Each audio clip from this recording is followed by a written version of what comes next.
Alô, amigos!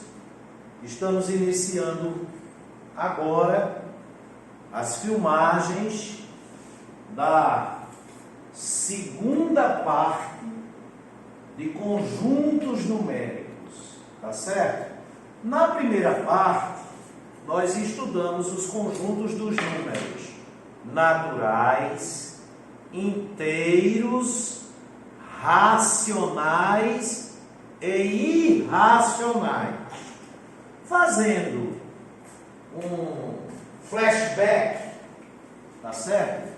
Nós começamos pelo conjunto dos números naturais, que era o conjunto cujos elementos são 0, 1, 2, 3, 4, reticência, né? No conjunto dos números naturais existe consecutividade. 2 e 3 são dois números naturais consecutivos. O 2 é o maior número natural menor do que 3. E o 3 é o menor número natural maior do que 2. Não existem números naturais entre 2 e 3. Ou seja, não existe número natural maior do que 2 e menor do que 3. Esse conjunto dos números naturais, ele apresenta fechamento nas operações adição e multiplicação.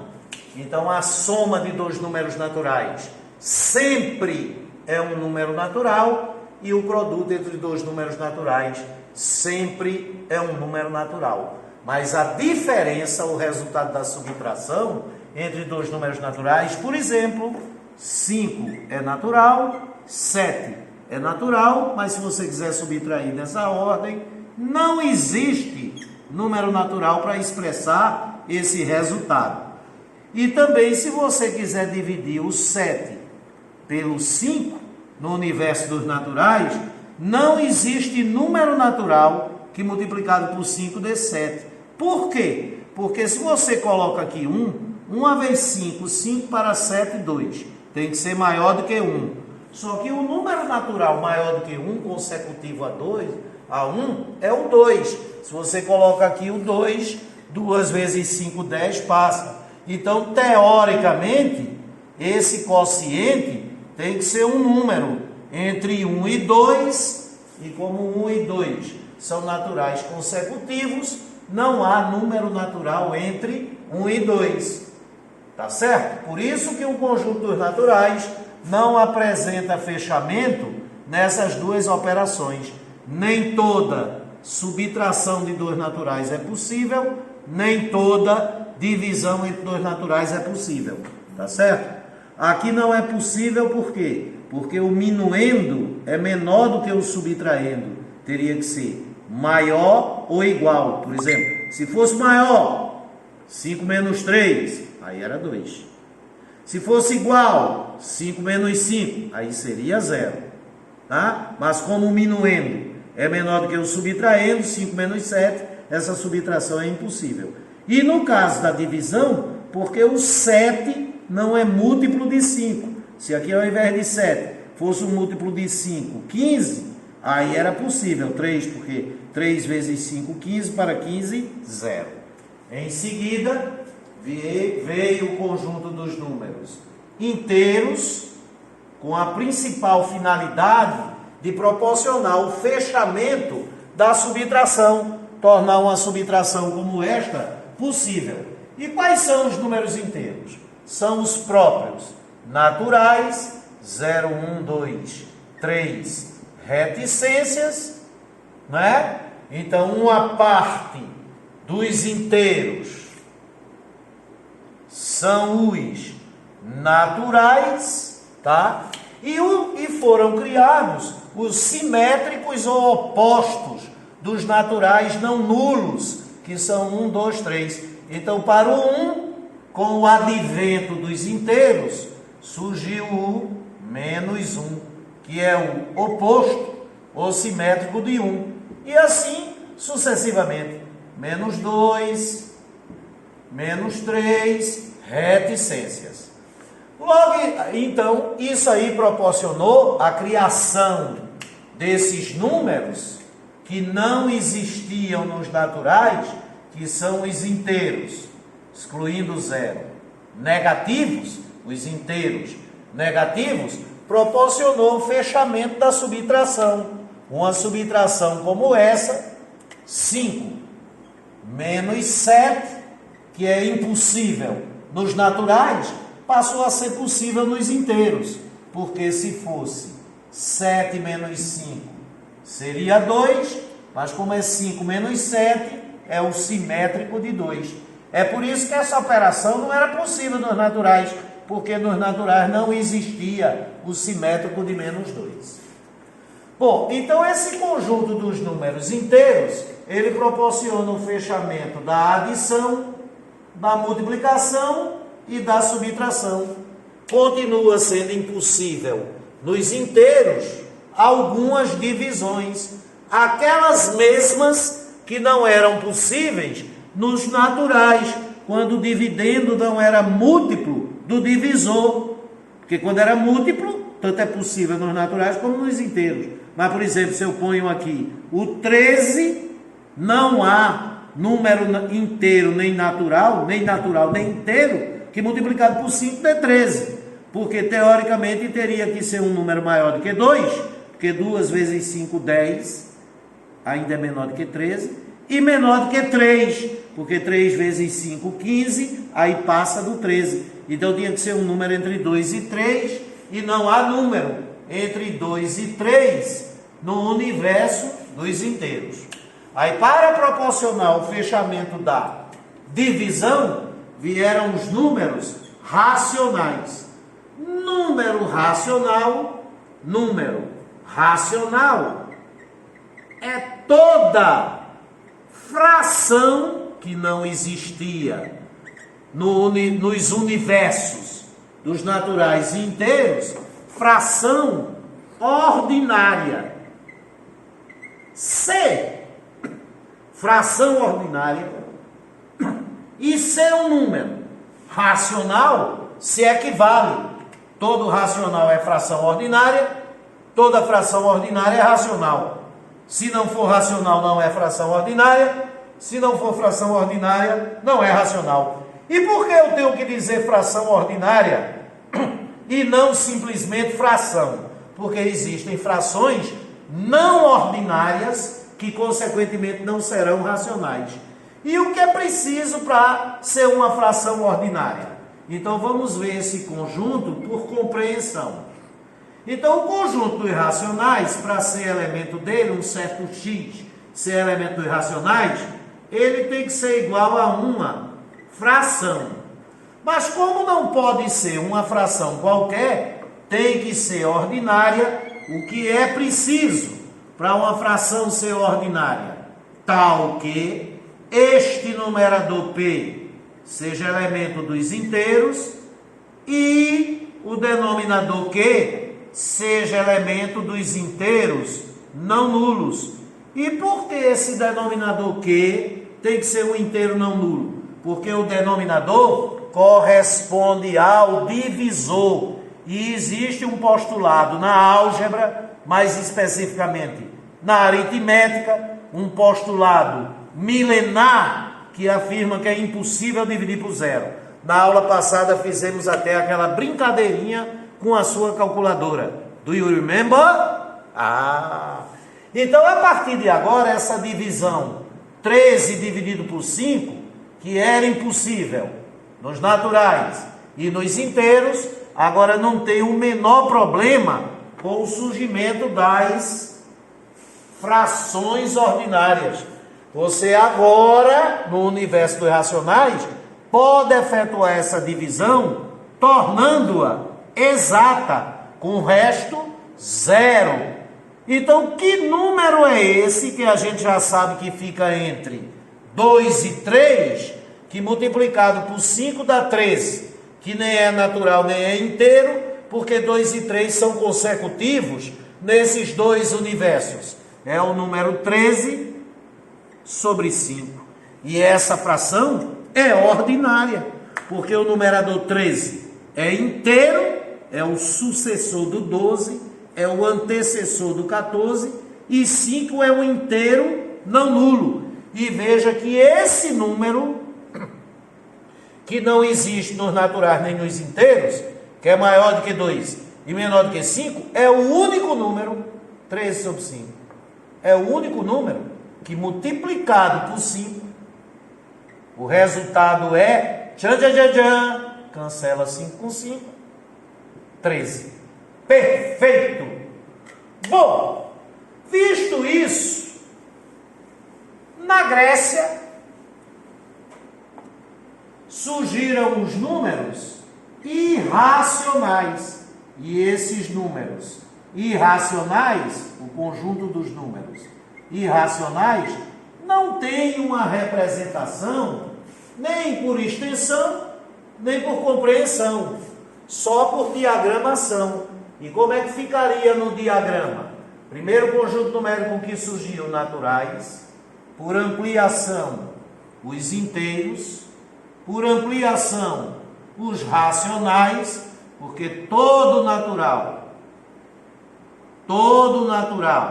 é inteiro e todo inteiro é racional, tá certo? Agora surge aqui por disjunção o universo dos irracionais, tá certo? De tal modo que, sendo uma disjunção, a interseção entre os racionais e os irracionais é o conjunto vazio. Pela primeira vez na história da humanidade, o ser humano fica com dois universos numéricos em que não foi obtido o subsequente por ampliação e sim por disjunção. Com relação ao fechamento, o conjunto dos racionais mantém o fechamento da adição, da multiplicação, da subtração e fecha finalmente a divisão. E no conjunto dos números irracionais não há fechamento, o que significa dizer que se você adicionar, multiplicar, subtrair ou dividir dois números irracionais, nem sempre é irracional. Se só existissem números irracionais, nem toda subtração, multiplicação, divisão e subtração seria possível. E quando você opera com dois números irracionais, que o resultado não é irracional, evidentemente é racional. Então, isso que nós fizemos aqui foi um revival, foi um flashback, foi uma luz no passado. E o que eu chamo de passado é tudo que foi aprendido na aula anterior. Qualquer dúvida nessa minuta, nesse breve resumo, é um indicativo para que você, um alerta, alertando você para o fato de que você precisa rever os vídeos da última remessa, da primeira parte de conjuntos numéricos. Então vem cá. Eu quero ver o seguinte. Então veja, nós temos, até o presente momento, o conjunto dos números naturais. Fecha bem mesmo, Gustavo, para ficar bem nítidozão mesmo. Nós temos o conjunto dos números naturais, o conjunto dos números inteiros, o conjunto dos números racionais e o conjunto dos números irracionais. E eu tive essa ideia inédita, Se você procurar aí em qualquer livro, você não vai encontrar essa ideia, Esse insight que eu tive, Também não tem nada de genial aí, tá certo ou não? E se você procurar no Google imagens, você jamais vai encontrar esse post que foi produzido por mim. Aí eu supus que cada conjunto desse fosse uma caixa e que cada número fossem objetos que estão dentro da caixa. Que número é um objeto, né? Tá? Claro, né? Então veja, nós começamos pelo número natural, do conjunto dos números naturais. Aí todo objeto que está nessa caixa, todo número natural, vem para essa, que é a caixa dos números inteiros. Aí todo número natural é inteiro. Todo objeto que está nessa caixa, inclusive são números inteiros, alguns naturais, 0, 1, 2, 3, e outros inteiros não naturais, que são os simétricos dos naturais, não nulos ou simplesmente inteiros negativos, menos 1, menos 2, menos 3, mas qualquer número inteiro, quer seja natural ou não, vem para essa caixa, Gustavo, se torna número racional. Agora observe, nada dessa caixa vem para essa, nada dessa vai para essa. É por isso que irracionais e racionais são disjuntos. Só que o ser humano, habituado à unificação dos conjuntos numéricos, professor Edinaldo, eu não entendi essa história de unificação. Bora ver? No início não tinha naturais, em seguida os inteiros, mas você não ficou com dois conjuntos disjuntos, porque todo natural passou a ser inteiro. Então tudo era número inteiro, quer seja natural ou não. Então você só tinha um único conjunto numérico, que era o conjunto dos números inteiros. Então, com essa ideia de unificação, que era sempre possível nas ampliações, o homem resolveu criar o conjunto dos números reais. E o conjunto dos números reais, essa caixa maior aqui, se bem que não é boa essa ideia de maior, tá certo? O conjunto dos números reais, ele foi criado sem que surgissem novos números. Pela primeira vez na história da humanidade, criou-se um conjunto numérico sem que tenham sido criados novos números.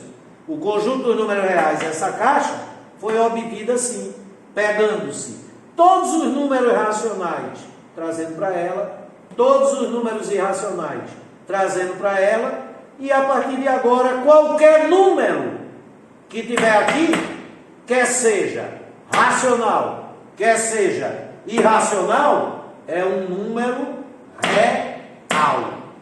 E esse conjunto dos números reais, evidentemente, ele vai apresentar fechamento nas 4 operações fundamentais: adição, multiplicação, subtração e divisão. Professor, não entendi por quê. É tão fácil, né, filho? Porque se você pegar 2 números reais, não é pegar com as mãos. Isso é uma linguagem figurativa, porque não se pega em números, se pega em objeto concreto. E número é abstrato. Tá bem? Se você considerar 2 números reais, só existem 3 possibilidades. Ou os 2 números reais considerados são racionais, que se adicionar, multiplicar, subtrair ou dividir, sempre é racional. E se é racional, é real. Ou esses 2 números reais considerados serão irracionais, que se você adicionar, multiplicar, subtrair ou dividir, o resultado, a soma, o produto, a diferença e o quociente, será sempre racional ou irracional, e quer seja racional ou irracional, é real.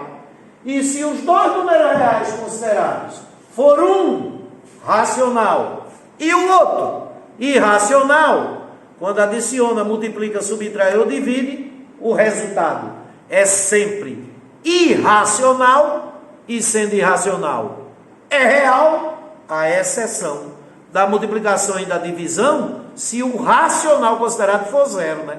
Porque se o racional considerado for 0, quando eu multiplicar ele pelo irracional, vai dar 0. É racional. Se o racional considerado for 0 e ele não for o divisor, quando eu dividir esse racional 0 pelo irracional, que representa o divisor, que fica no denominador, o quociente é 0, que é racional. E sendo racional, é real. Sensacional. Então, passemos agora para esse próximo vídeo, que é muito interessante. Vídeo não, né? Slide, ou sei lá, imagem, como queiram dizer, amores. Então, primeiro conjunto numérico que surgiu, naturais, que é uma parte dos inteiros,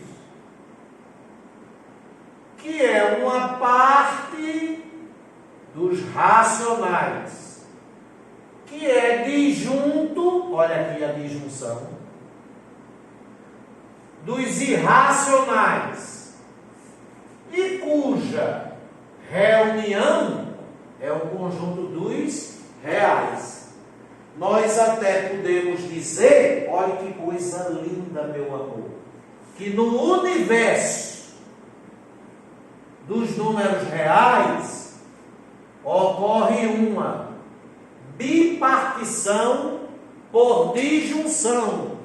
Uma parte dos números reais são os números racionais e a outra parte é o conjunto dos números irracionais.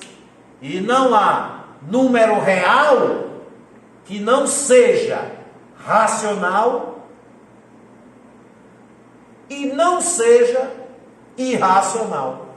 Qualquer número real ou é racional ou é irracional. Por sinal que interseção I é o conjunto vazio, que união I é o conjunto dos reais. Teoria dos conjuntos, do you remember? Tá certo? Agora, que menos I, como são dois conjuntos disjuntos, o resultado da diferença entre dois conjuntos disjuntos é sempre o primeiro conjunto da operação.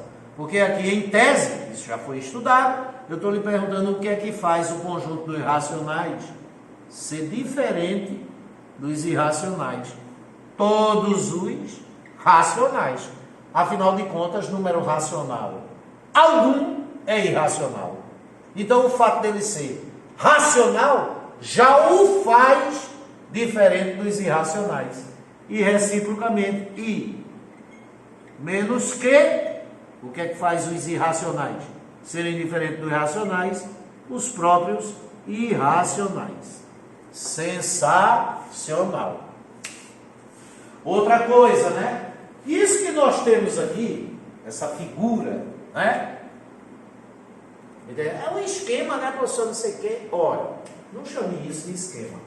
Essa figura aqui é tão interessante, meu filho. Tá? Isso aqui, em matemática, é chamado de grafo. Grafo. Não é gráfico, é grafo. E esse grafo é uma espécie de fluxograma. Tá certo? É algo até que inspira os biólogos a construírem aquelas árvores genealógicas. Qual foi o primeiro conjunto numérico que surgiu? Os naturais. É como se o conjunto dos naturais fosse a semente dos números. Isso aqui sendo uma árvore. A partir dos naturais, surgem os inteiros. Então, todo natural é inteiro. N é uma parte de Z. A partir dos inteiros, surgem os racionais. Aí, todo inteiro é racional. Tá? Todo inteiro é racional. Z é parte de Q, da mesma maneira que N é parte de Z. Entre Q e I, entre o conjunto dos racionais e o conjunto dos irracionais, ocorre uma disjunção, que já foi explicada ali. É por isso que Q inter I é um conjunto vazio. E a reunião desses dois conjuntos finalmente nos dá o conjunto dos números reais, que é igual à reunião entre racionais e irracionais. Então Z, ou aliás Q é parte de R, da mesma maneira que I, os irracionais, é a outra parte dos reais. Inclusive essas duas partes, racionais e irracionais, elas se complementam reciprocamente em relação aos reais. Numa linguagem ordinária, chula, básica. Os irracionais é o que faltavam nos racionais para se ter os reais. Então os irracionais completam os racionais para você ter os reais. Então, o que completa, linguagem mais bonita, o complementar dos racionais em relação aos reais são os irracionais. E o complementar dos irracionais em relação aos reais são os racionais. O que completa Q em relação a R é I. E reciprocamente, o que completa I em relação a R é Q. Maravilhoso! Wonderful! Não é? Estou muito feliz, hein, gente? A única coisa que tem me entristecido é essa pandemia, não é? A cada dia, dia sim, dia não, e às vezes dia sim, dia também, eu tenho recebido mensagens de amigos meus que têm partido para a pátria espiritual, mas como eu acredito que existe vida além da vida, fiquemos tranquilos. Então vejamos vocês aí outra coisa que foi aprendida na aula passada. Se há uma disjunção entre racionais e irracionais, e todos os números que a gente conhece até agora são reais, a bronca não é saber se um número é real, né? Porque todos os números que apareceram na prova de matemática do Enem são reais, até porque não está, né, na exigência das competências e habilidades do Enem o conhecimento por parte do candidato que se propõe a fazer essas provas dos números imaginários, que são não reais. Existe número que não é real, e o que não é real é imaginário. Vê que lindo. Tudo em matemática é muito lógico, não é? Mas se tudo que está lá na prova do Enem aparecer um número é real, a bronca não é saber se o número é real. Foi número é real na prova do Enem. A bronca é saber se esse número real é racional ou irracional. Aí eu fiz esse exercíciozinho aqui para a gente brincar. Tá certo ou não? É como se fosse o seguinte: o conjunto dos números reais fosse um planeta, e aqui em órbita estão, né, aqui em órbita estão os meteoros, né? Meteoro é tudo aquilo, né, que tem uma certa massa, está no espaço, mas fora do planeta, né? E que provoca luminosidade. Vocês sabem disso, aula de geografia, né? Tá certo? E não é estrela. Né? Aí o professor, mas não tem meteorito, né? Meteorito é a condição que o meteoro tem quando se choca com a Terra. Enquanto ele não se chocar com a Terra, ele é um meteoro. Aí caiu na Terra, um meteorito. Se um pesquisador lá e tal, olha, isso daqui não é da constituição geomorfológica da Terra, veio do espaço, é um meteorito. Mas enquanto estava lá, era um meteoro. E os cometas são meteoros, só que cometa é outra coisa, né? Cometa é gelo com lixo sólido, né? Com partículas sólidas. E aquela cauda do cometa que o povo diz é quando eles é devido ao calor que vem do Sol, aí o gelo vai evaporando, né? Vai se transformando em vapor, aí cria aquela cauda, entendeu? Não, sensacional. Por isso que quanto mais perto do Sol está o cometa, tá certo? Maior é a cauda dele. Quanto mais distante do Sol está o cometa, menorzinha é a cauda dele.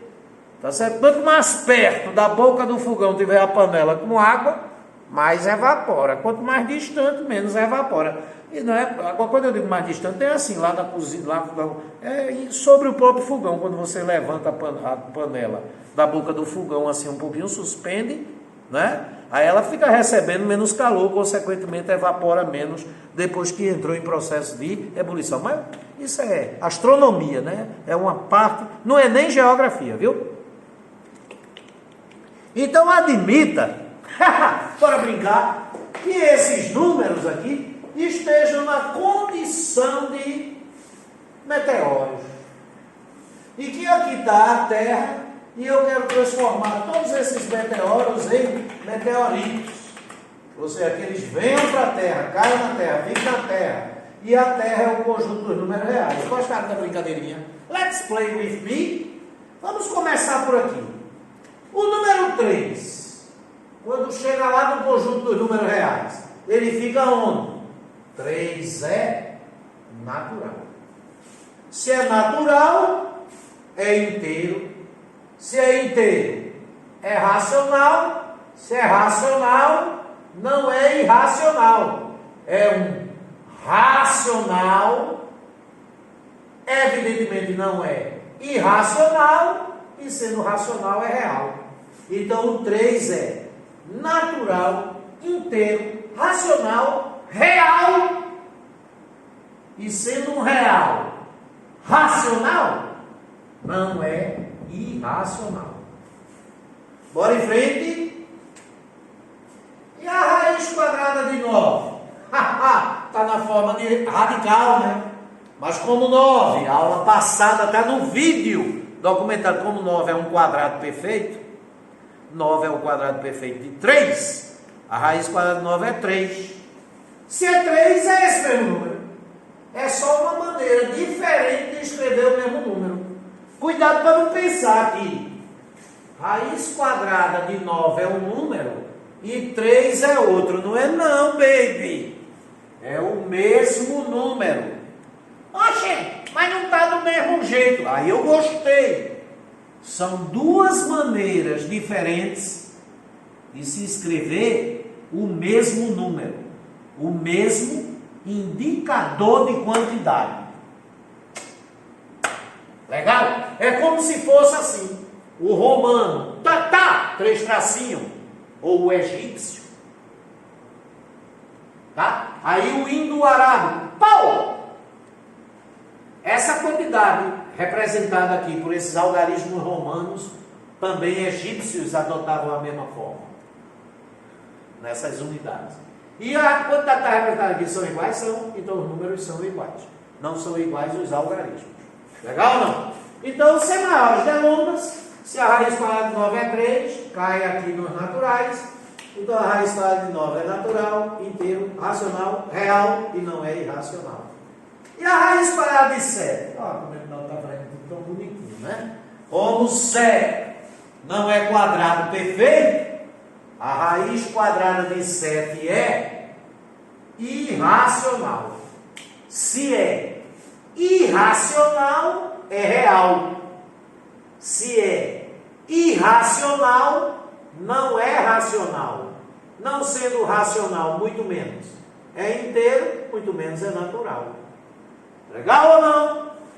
Por sinal, quando você escreve raiz, pequenino Gustav, de 7, isso é uma forma de representar o número. Se você fosse escrever na forma decimal, a parte inteira seria 2, porque o quadrado de 2 é 4, seria menor do que 3, porque o quadrado de 3 é 9, então a raiz de 7 é um número irracional que está entre dois naturais consecutivos, 2 e 3. Aí viria a parte decimal, mas como esse número é irracional, essa dízima seria uma dízima aperiódica, não teria período, ilimitada, como uma infinidade de casas decimais. E nada impede que esse número também seja escrito na forma de fração. Denominador, inteiro não nulo 1. Eita!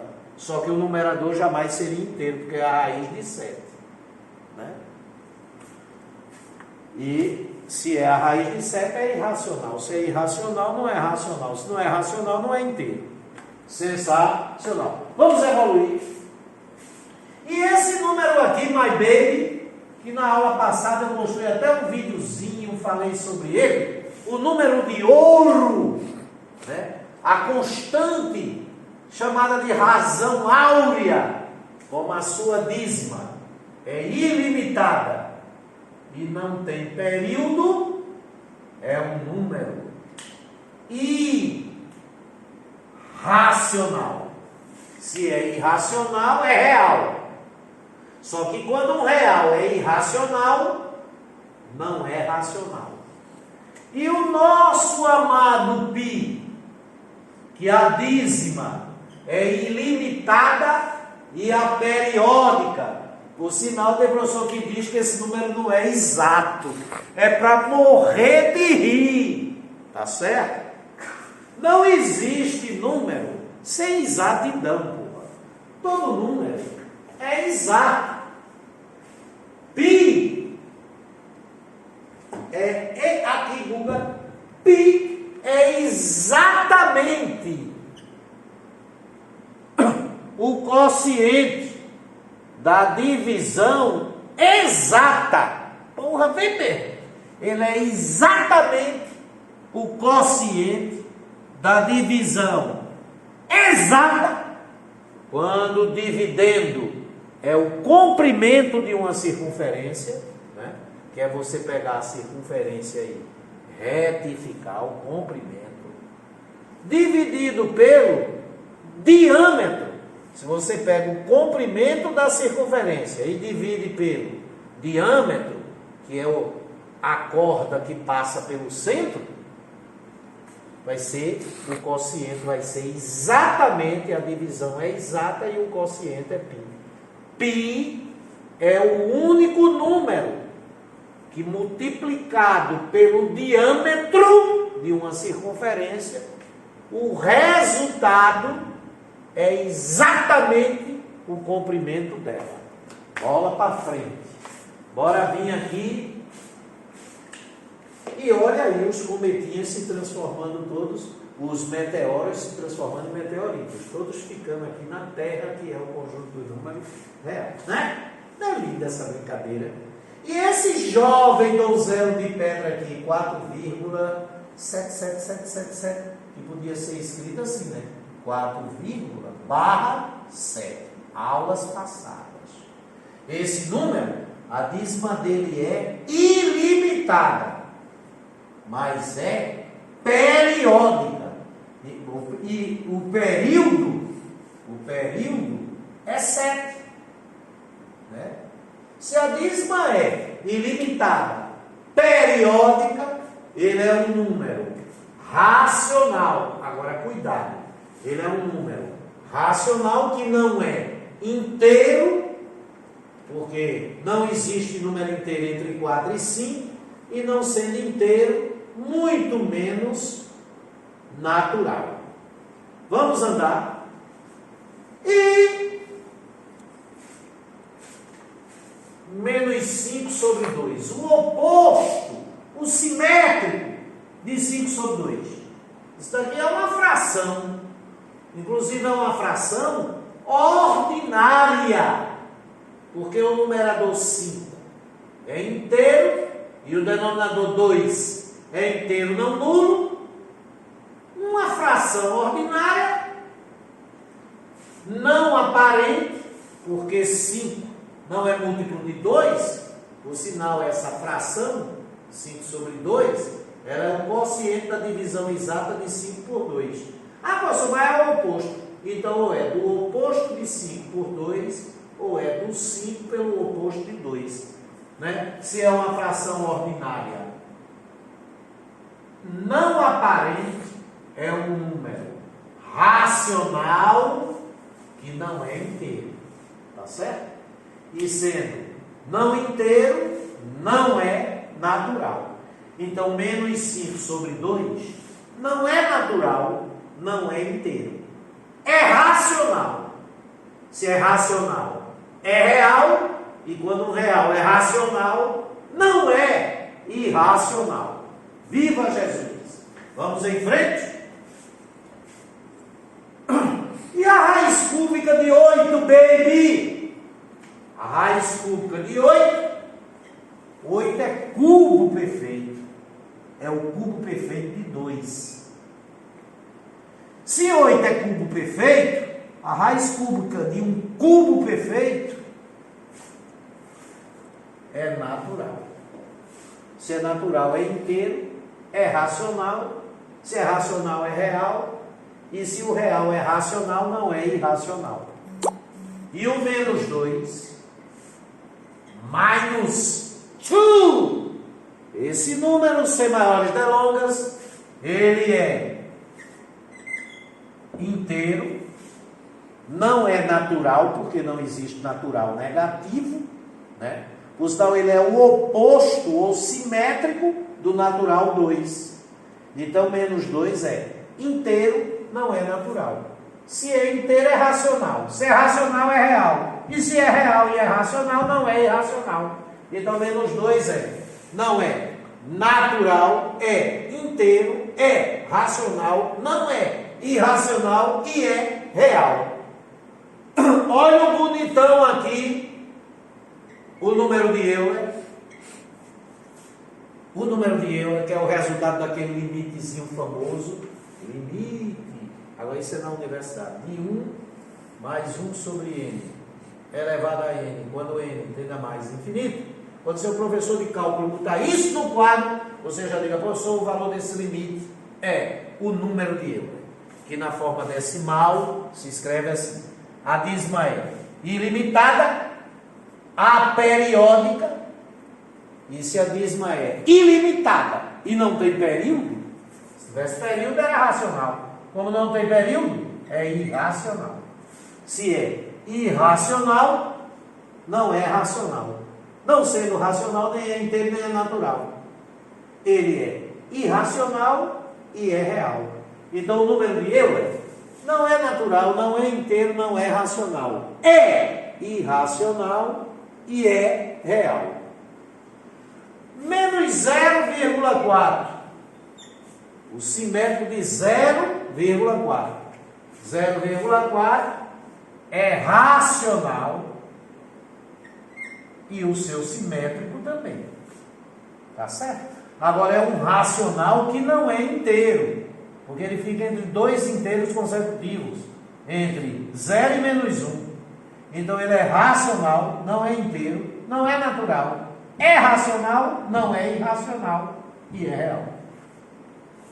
Tá certo? E bora brincar. Haja meteoro para se chocar com a terra aí, que é reais, e virar meteorito. E o simétrico de π sobre 2? Esse número está escrito na forma de fração. Mas será que é uma fração ordinária? Se for uma fração ordinária, é racional. Mas para ser uma fração ordinária, o numerador tem que ser inteiro e o denominador tem que ser inteiro, não nulo. Bem devagar, chega. Cadê o menino? O simétrico de pi sobre 2. 2! O denominador é um inteiro não nulo. Opa, condição exigida para a fração ser racional. Mas para a fração ser racional, é preciso que o denominador seja inteiro não nulo e o numerador também seja inteiro.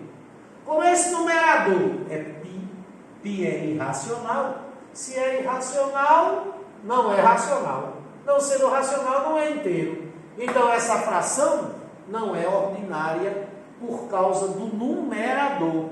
E se é uma fração não ordinária, não é racional. Não sendo racional, é irracional. Cai nessa parte aí. É como se os irracionais fossem um hemisfério da Terra e os irracionais fossem outro. E a reunião dos dois hemisférios é a Terra, os reais. Né? Então, menos π sobre 2 não é natural, não é inteiro, não é racional. É irracional e é real. E quando um real é irracional, não é racional. E a raiz cúbica de 31, baby? A raiz cúbica de 31 não é cubo perfeito. Porque 31 fica entre dois cubos perfeitos consecutivos. O cubo perfeito de 3, que é 27, e o cubo perfeito de 4, que é 64 vezes 4, 16 vezes 4, 64. Então a raiz cúbica de 31 fica entre 3 e 4. Tá certo? Então nem é natural, não é um cubo perfeito. E quando o número está escrito na forma de radical, o radical tem índice 3, é cúbico. E o radicando não é cubo perfeito, sem maiores delongas, ele é irracional.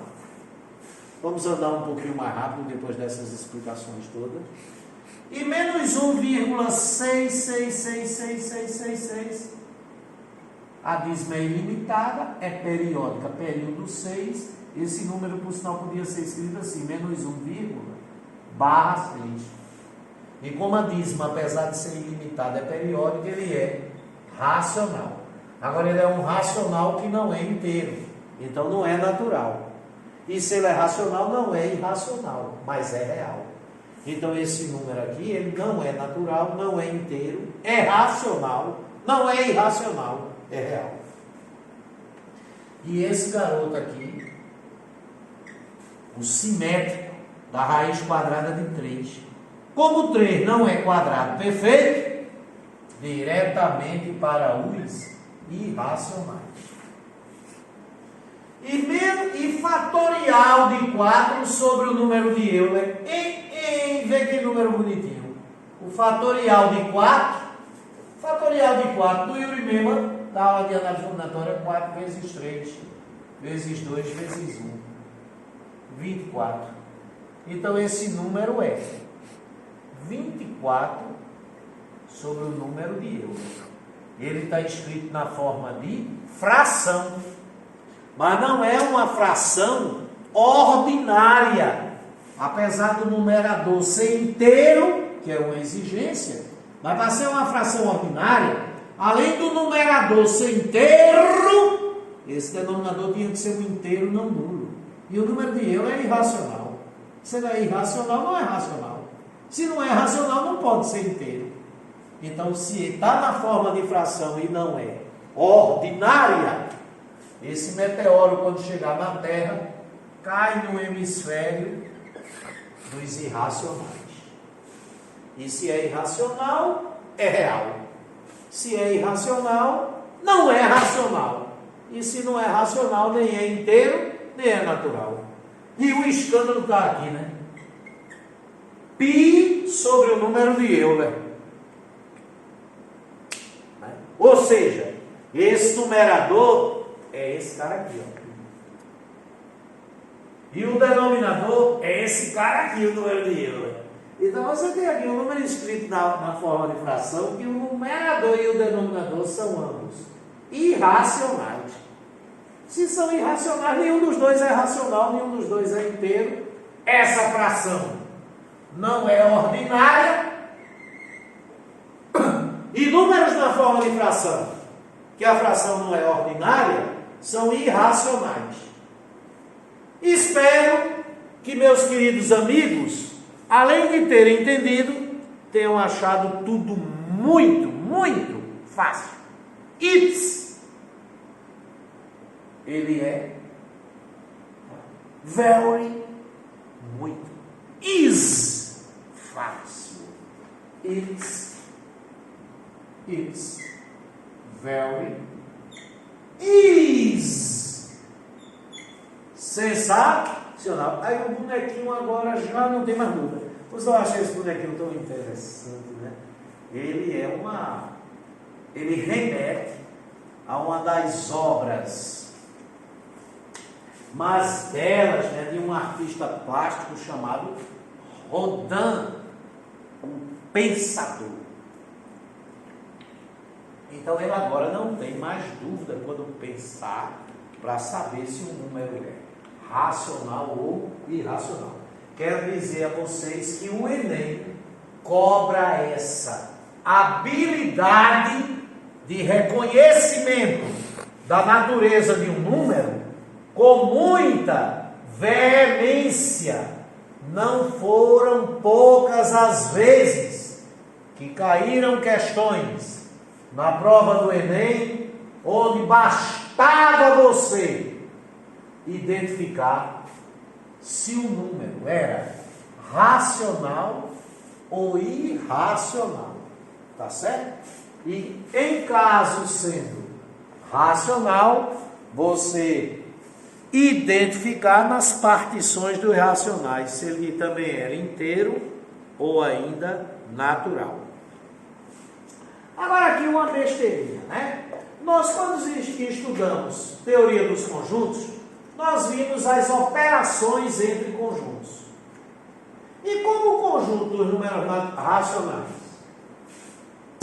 o conjunto dos irracionais e o conjunto dos reais são conjuntos, eu posso efetuar as operações entre eles.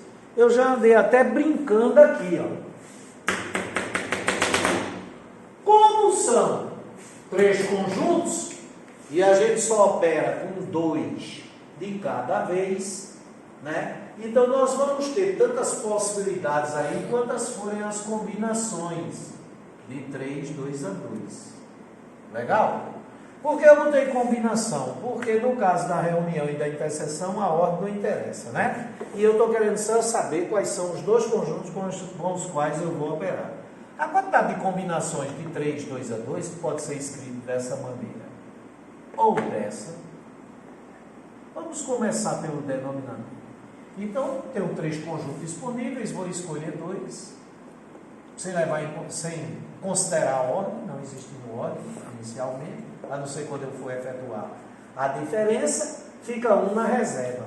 Aí o denominador é o fatorial da reserva, que é o fatorial de 1, o fatorial da quantidade escolhida, que é o fatorial de 2, e o numerador é o fatorial da quantidade disponível, que é o fatorial de 3, que Titio já escreve, decomposto parcialmente até o de 2. Aí cancela fatorial de 2 com fatorial de 2, e como o fatorial de 1, que por sinal é igual ao fatorial de 0, sempre é bom relembrar, e ambos são iguais a 1, 3 sobre 1, 3. Então eu tenho 3 maneiras de escolher apenas 2 dentre os 3 conjuntos disponíveis. Bora dissecar aqui as 3 maneiras rapidinho. Uma maneira seria um conjunto escolhido seriam os racionais. E o outro, os irracionais. Aí eu vou efetuar todas as operações com eles dois. Outra maneira seria escolher os racionais e os reais. E a terceira e última, escolher os irracionais e os reais. E efetuar todas as operações com cada um desses dois conjuntos escolhidos. Mas todas as operações é assim, né? Só existe três. É união, interseção e diferença. Só que a diferença me dá duas possibilidades, porque ela não é comutativa. A ordem altera o resultado. Então será no caso 4. Uma única reunião, porque ela é comutativa, a ordem não altera o resultado. Uma única interseção, que também é comutativa, e as duas possíveis diferenças. Então foram racionais e irracionais. Reunião. Reunião I. Que interseção I? Conjunto vazio. Que menos I? É que. E I menos que.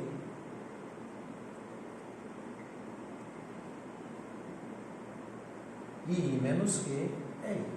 Né? Porque quando você reúne dois conjuntos disjuntos numa bipartição por disjunção do universo, o resultado é o universo. Quando você intersecta dois conjuntos disjuntos, o resultado é o conjunto vazio. E a diferença entre dois conjuntos disjuntos é sempre o primeiro conjunto da operação. Agora, bora aqui. Q e R, né? Sensacional. Q é parte de R. R é o universo de Q. Babou. Te lembra a teoria dos conjuntos? Então, Q união R. A reunião entre a parte e o universo. É o universo. Q interseção R. A interseção entre a parte e o universo é a parte. Q menos R. A diferença do tipo parte menos universo é o conjunto vazio. E a outra diferença, R menos Q, que é do tipo universo menos parte, é uma complementação da parte em relação ao universo, que vai ser a outra parte, que é o I. Maravilhoso! Do you understand me? E aqui agora, com I e com R. I é parte de R, e R é o universo de I. Então, I, irracionais, I, união, R, união com os reais.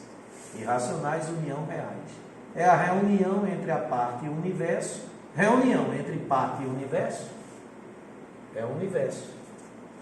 I, interseção R, a interseção entre a parte e o universo é a parte. Quer dizer, veja, né? Você pensava que quando terminou a teoria dos conjuntos, isso daí tinha morrido, né? Não, vive para sempre. Living, vivendo forever and ever. Bora nessa. I menos R é o que faz a parte ser diferente do universo, conjunto vazio.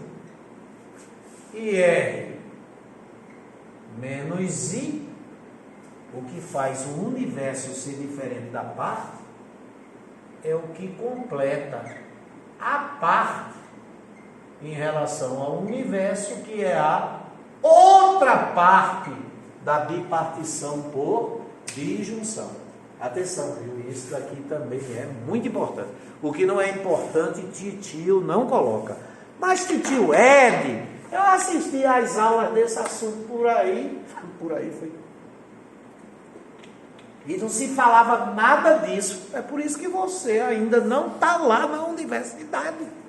Né? Lhe enganaram, comeram o seu dinheiro. Mas brincaram, né? Festinha e tal, fantasia, né? Aquelas coisas, né? Bem divertido. Sala de aula não é lugar para se divertir. Você se diverte num show, né? Como é o nome daquele negócio? Classic Hall? Classic Hall não, é Chevrolet Hall hoje em dia. Classic Hall. Você se diverte naquele que Olinda, como é? Fest Beer Fest, Beer Olinda. Hack Beat. Você se diverte no Mirabilândia quando era criança. Você se diverte no cinema. Não é na sala de aula, não. Na sala de aula é para estudar. Sala de aula não é teatro, nem cinema, nem parque de diversão, não. Agora a aula pode ser uma aula alegre, não ser uma aula chata. Bora bora aprender! Bora lá! Que tio Ed ensina e você aprende, rapaz. Bola pra frente. Oxente, atrás vem gente. Próxima brincadeirinha. Exercícios já já!